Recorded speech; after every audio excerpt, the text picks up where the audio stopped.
नमस्ते बच्चों। नैतिक शिक्षा के पाठ 6 को मैं पढ़ा रहा हूँ, समझा रहा हूँ। इस पाठ का शीर्षक ही है अच्छा बालक। अच्छा बालक होता कौन है? इस कहानी को पढ़ कर के अपने ऊपर आत्मसात यानी सीखना और वैसा अनुसरण करना, अनुकरण करना अच्छा बालक बनने के प्रति मदद करेगा। विश्वबंधु उस बालक का नाम है। पढ़ने में बहुत अच्छा है, तो जो पढ़ने में अच्छा होता है उसकी बड़ाई प्रशंसा हर जगह होता है। घर पर जो मेहमान आते हैं वो भी उसकी प्रशंसा करते हैं। अब विश्वबंधु केवल पढ़ने में ही अच्छा नहीं है, सारे लोग उसको अपने घर आने के लिए उसको आइडल मैन मानते हैं, अपने घर बुलाते हैं प्रशंसा करने के लिए, अपने घर के बच्चों को सीखने के लिए। अब विश्वबंधु सवेरे उठता है और उसके बाद परमात्मा का धन्यवाद करता है। उसके बाद वो प्रार्थना करता है ईश्वर से कि हे प्रभु, दिन मेरा अच्छा से बीते। और ये हमारे यहाँ का नियम भी है कि सवेरे उठकर ईश्वर का नाम लेना चाहिए। मुँह हाथ धोने के बाद कुछ देर व्यायाम करता है, घूमता है। उसके बाद हल्का कलेवा नाश्ता करके विद्यालय में सुनाए जाने वाले पाठ को दोहराता है। विद्यालय जाकर अध्यापकों को आदर पूर्वक नमस्ते करता है। नमस्ते सारे बच्चे करते हैं, लेकिन कुछ ही बच्चे हैं जो आदर पूर्वक नमस्ते करते हैं, रेस्पेक्ट। विश्वबंधु पढ़ने में भी मन लगाता है, शरारत नहीं करता है, शैतानी नहीं करता। अपने साथियों के साथ प्यार का व्यवहार करता है। पुस्तकों और कपड़ों को सफाई से रखता है, यानी जितने भी मेरिट हैं उसके पास हैं, और इसीलिए उसकी प्रशंसा आपके सामने की जा रही है ताकि आप इस बच्चे से प्रेरणा लेकर अपने साथियों,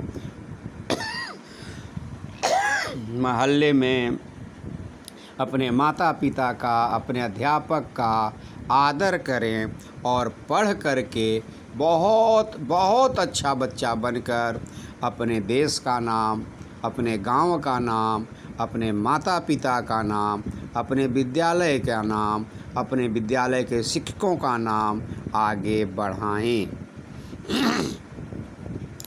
इसके पढ़ लीजिएगा, बहुत कुछ बातें समझ में आ जाएगी।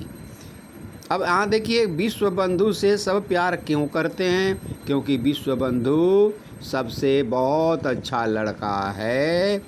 विश्वबंधु अच्छा लड़का है, इसीलिए सब कोई उससे प्यार करता है। सवेरे उठने के बाद से लेकर विद्यालय जाने तक विश्वबंधु की दिनचर्या क्या है, रूटीन क्या है? तो सवेरे जगने से लेकर के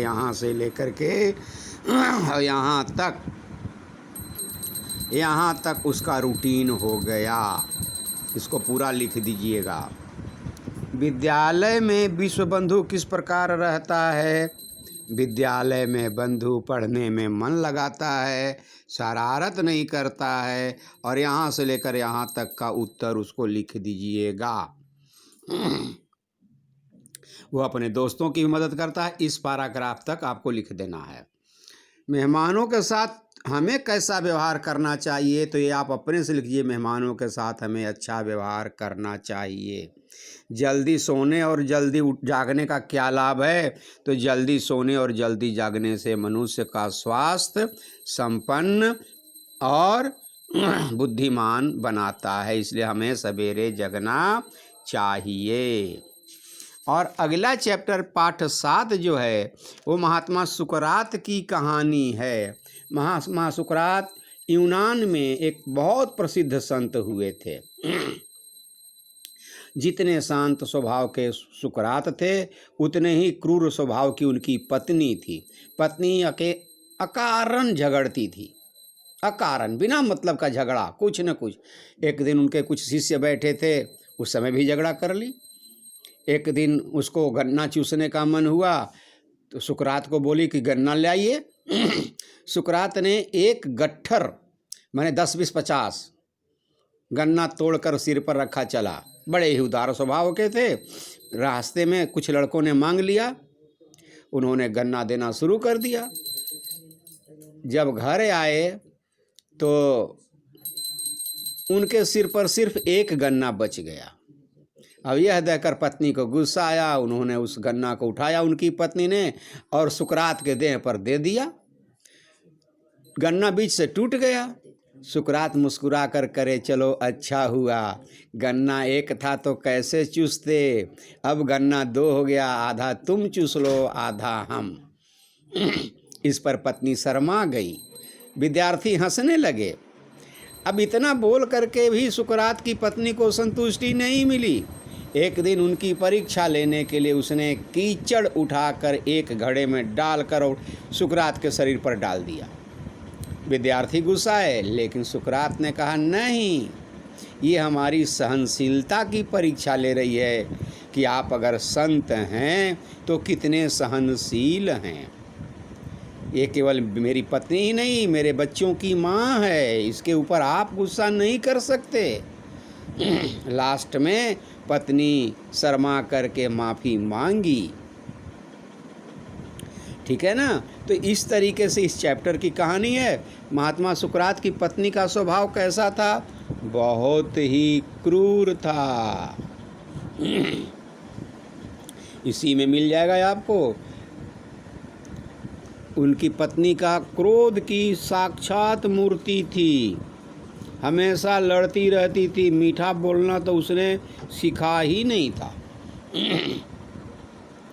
सुकरात की पत्नी सुकरात से झगड़ने के लिए कौन से बहाने खोज लेती थी? रोज़ नया नया कुछ न कुछ। इसमें लिखा हुआ है झगड़ा करने के लिए उसको कुछ नहीं तो कुछ बहाना मिल जाए।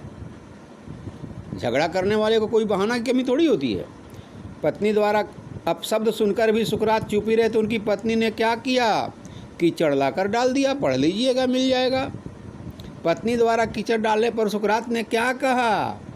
पत्नी द्वारा कीचड़ डालने पर भी सुकरात ने कहा, ए देवी, पुरानी कहावत आज सच हो गई कि जो गरजते हैं वो बरसते भी हैं। यहाँ लिखा हुआ है।